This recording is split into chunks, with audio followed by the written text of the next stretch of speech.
पहला है, पादपों में किस संरचना के द्वारा जल ऊपर उठता है? तो होता है जाइलम के द्वारा।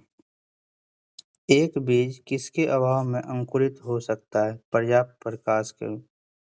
प्रकाश संश्लेषण की दर किस प्रकाश में अधिक होती है? लाल प्रकाश में।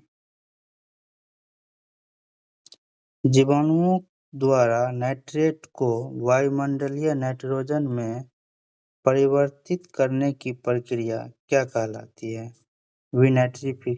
विनाइट्रीकरण कहलाती है। किस क्रिया के दौरान सौर ऊर्जा रासायनिक ऊर्जा में परिवर्तित होती है? प्रकाश संश्लेषण की क्रिया में। वृद्धिरोधक के रूप में कार्य करते हैं एब्सिसिक अम्ल या व इथेनॉल। पुष्पित पौधा के बीज किसके बने होते हैं? भ्रूण, खाद्य संग्रह तथा आवरण का। प्रकाश संश्लेषण पादप के किस कोशिका का होता है? क्लोरोप्लास्ट का। यदि हम केंचुए अथवा जोंक पर नमक छिड़कते हैं तो वह क्यों मर जाते हैं? परासरण प्रघात के कारण। कौन सी फसल मिट्टी को अतिरिक्त नाइट्रोजन प्रदान करती है? मटर। कौन सा तत्व पौधों के विकास में सहायक नहीं है? सोडियम। वर्मी कंपोस्ट क्या है? कार्बनिक जैव उर्वरक।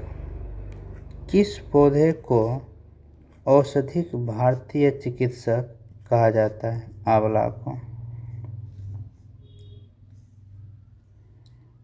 अफीम पौधे के किस भाग से प्राप्त किया जाता है? फूल से। सबसे पहले बनने वाले प्राथमिक जाइलम तत्व को क्या कहते हैं? प्रोटोजाइलम। कॉफी पौधों के किस भाग से प्राप्त होता है? बीज से। रेशम के कीट सामान्यतः किस पेड़ पर पाले जाते हैं? शहतूत के पेड़ पे।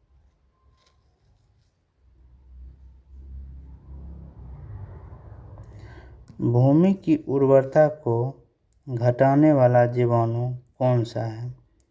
थायोबैसिलस डिनैट्रिफिकेंस।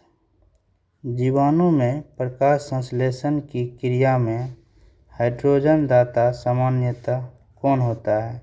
Hydrogen sulphide H2S। किस समूह के पौधे के जीवन चक्र में दो स्वतंत्र पीढ़ियों का एकांतरण होता है?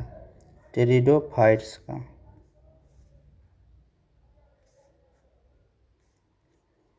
वायु प्रदूषण के सूचक होते हैं लाइकेन। अंडाशय विहीन पुष्पोद्भिद क्या कहलाते हैं? जिम्नोस्पर्म कहलाते हैं। बरगद की शाखाओं से निकलने वाली जड़ों को क्या कहा जाता है? स्तंभ मूल कहा जाता है। परजीवी पौधों अपने पोषक से अंग द्वारा भोजन का अवशोषण करता है चूसकांग के द्वारा। किस प्रकार के पौधों की जड़ें में द्वितीयक वृद्धि पाई जाती है? द्विबीजपत्री पौधों में। नागफनी में पत्तियां किसमें रूपांतरित होती है? कांटों में। गेहूँ, धान एवं जौ में कैसी जड़ें पाई जाती है? तंतुमय जड़ें। रेशेदार जड़ तंत्र किन पौधों में पाया जाता है? प्रायः एक बीजपत्री पौधा में। कौन सा मरूदभिद पौधा उत्तर प्रदेश के मैदानी क्षेत्र में पाया जाता है? एकेसिया।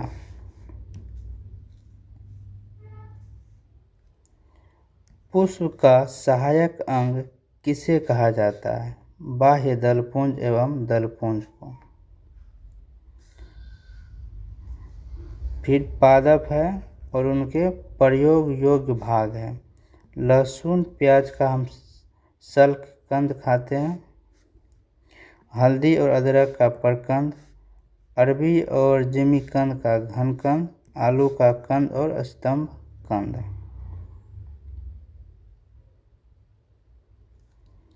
हार्मोन विकर से भिन्न है क्योंकि हार्मोन्स उपापचयी क्रियाओं में पूर्णतया प्रयुक्त होते हैं। जीवाणु में प्रकाश संश्लेषण उच्च पादपों से भिन्न होता है क्योंकि O2 का निष्कासन नहीं होता है।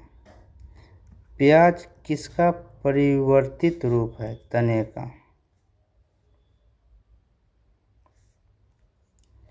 मानव भ्रूण में हृदय स्पंदन कब प्रारंभ होता है? विकास के चौथे पांचवें सप्ताह में। मनुष्य की खोपड़ी में कितनी अस्थियां होती है? 29। प्रतिवर्ती क्रियाओं का नियंत्रण केंद्र कहाँ स्थित होता है? कशेरुक रज्जु में। वयस्क मानव में कितनी अस्थियां होती है? 206 अस्थियां।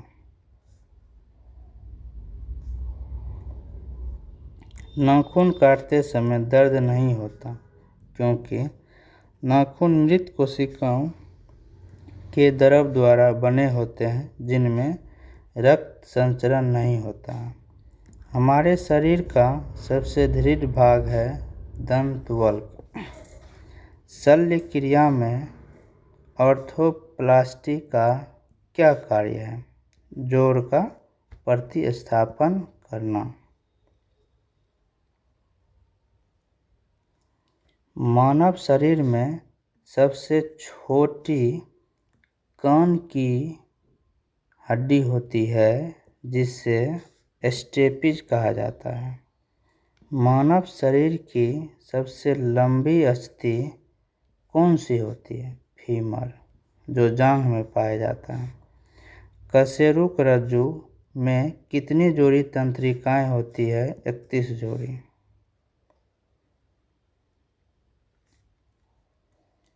मनुष्य के शरीर में पसलियों के कितने जोड़े पाए जाते हैं? 12 जोड़े। मानव शरीर के डिंबवाहिनी नली में शुक्राणु डिंब को निषेचित करता है। वयस्क मानव के शरीर में जल का प्रतिशत 65% होता है।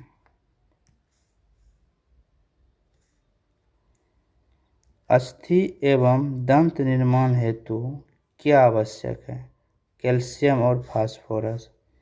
मानव शरीर की सबसे मजबूत पेशियां जबड़ों की हड्डियां होती हैं। परिवर्धनशील भ्रूण की शुष्कन ड्राइंग से रक्षा करता उल्व।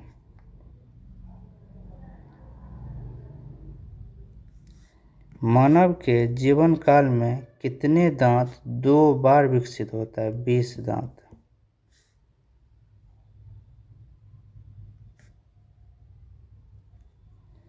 मानव शरीर की सबसे बड़ी गुहा कौन सी है? कोलम या स्फेनिक गुहा। त्वचा पर चोट लगने के बाद इसका पुनरुद्धान किसके द्वारा किया जाता है? घनाकार उपकला के द्वारा।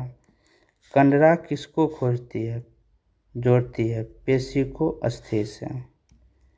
स्नायु, अगला क्वेश्चन है, स्नायु किसको जोड़ता है? अस्थि को अस्थि से। स्नायु एवं कंडराएं कैसी ऊतक है? संयोजी ऊतक। स्तनियों की अस्थि उपास्थि से क्यों भिन्न होती है? हेविसियन नलिकाओं के कारण।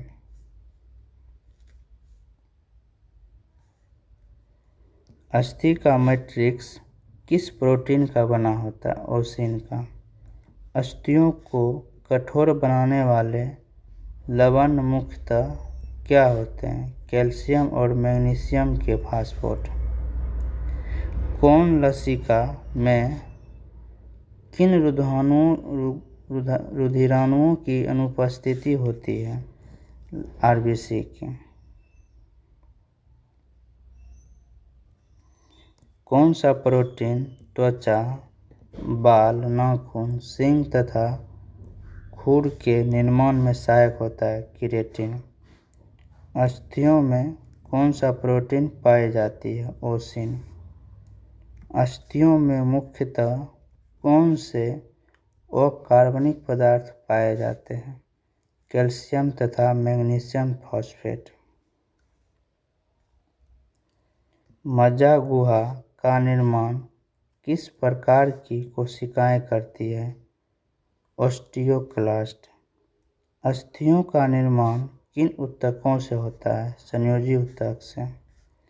शिशुओं में कुल कितनी अस्थियां पाई जाती है, 300। मानव शरीर के किस अंग में सबसे अधिक अस्थियां होती हैं, हाथ में। किस प्रकार की संधियों द्वारा हमारी खोपड़ी की अस्थियां परस्पर जुड़ी होती है, अचल संधि। मनुष्य के कंकाल में कब्जा संधि का एक उत्कृष्ट उदाहरण किन अस्थियों की संधि से मिलता है, अल्ना।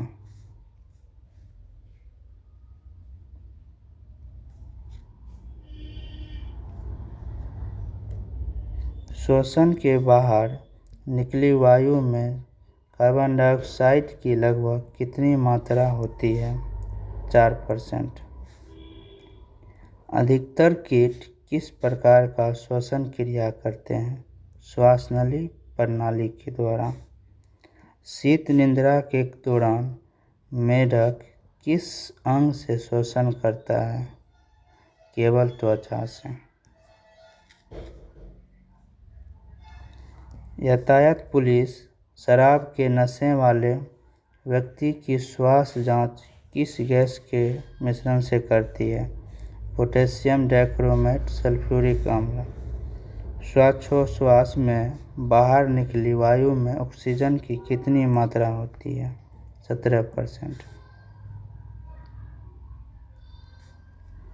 श्वसन में रुधिर का कौन सा घटक ऑक्सीजन का अवशोषण करता है, आरबीसी। अवायवीय श्वसन में पेशी कोशिकाएं ग्लूकोज को किसमें परिवर्तित होकर ऊर्जा उत्पादन करती है, लैक्टिक अम्ल। भोजन निगलते समय श्वसन मार्ग किस अंग द्वारा बंद हो जाता है, एपिग्लोटिक्स। फेफड़ों में गैसों का आदान प्रदान किसके द्वारा होता है, रुधिर द्वारा। क्रेब्स चक्र की क्रिया किस कोशिकांग में संपन्न होती है, माइटोकॉन्ड्रिया में। ऑक्सीश्वसन की क्रिया कोशिका के किस भाग में संपन्न होती है, कोशिका द्रव एवं माइटोकॉन्ड्रिया में।